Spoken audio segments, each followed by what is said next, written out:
LB Nagar ring road దగ్గర ఉన్నటువంటి శ్రీకాంతాచారి విగ్రహానికి పూలమాలలు వేసి ఘనంగా నివాళులు అర్పిస్తున్నారు. అయితే ఈ ఈ ప్రదేశానికి శ్రీకాంతాచారి వాళ్ళ తండ్రి ఇక్కడికి రావడం జరిగింది. అయితే మరి ఆయనతో మాట్లాడే ప్రయత్నం చేద్దాం. అంటే ఒకసారి రండి సార్. నమస్తే అండి. ఇప్పుడు శ్రీకాంతాచారి వాళ్ళ తండ్రి గారు మీరు అని మాకు ఇక్కడ అందరూ చెప్పారు. అందులో ఏంటంటే ఇది మాకు చాలా బాధాకరమైన విషయం.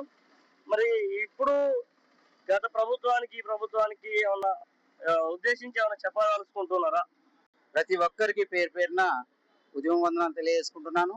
ఎందుకంటే ఫస్ట్ ఉద్యమానికి ముఖ్యమైనది ఆ రోజు కేసీఆర్ అరెస్ట్ చేసినప్పుడు బాబు పెట్రోల్ పోసుకొని ఇదే నడి బోర్డున ప్రాణత్యాగం చేసిండు.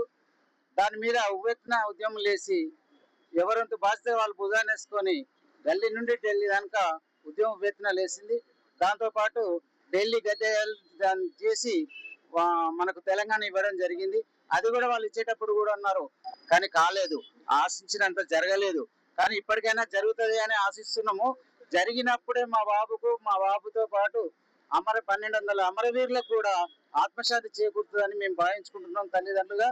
కాబట్టి ఇప్పటికైనా దయచేసి పోయిన ప్రభుత్వం కానీ అమరవీరులను శ్రీకాంతాచారిని ఎక్కడ పెట్టాలో అక్కడ పెట్టిండ్రు. ఈ రోజు మమ్మల్ని ఉద్యమకారులను మన అమరవీరుల కుటుంబాలను చాలా అడుగున తొక్కిపడేసిండ్రు.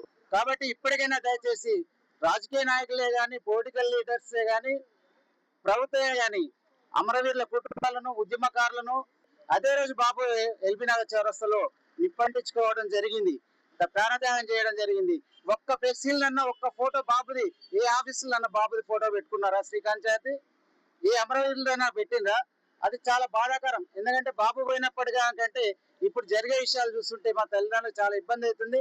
మా అమరవీరుల కుటుంబాన్ని ఆదుకోండి, మా ఉద్యమకారులను ఆదుకోండి, విద్యార్థులను ఆదుకోండి, నిరుద్యోగులను ఆదుకోండి, రైతులను, కర్షకులను, కార్మికులకు అందరికీ న్యాయం జరిగేటట్టు చేయాలని నేను శ్రీకాంతాచారి తండ్రిగా మీకు విజ్ఞప్తి చేస్తున్నాను.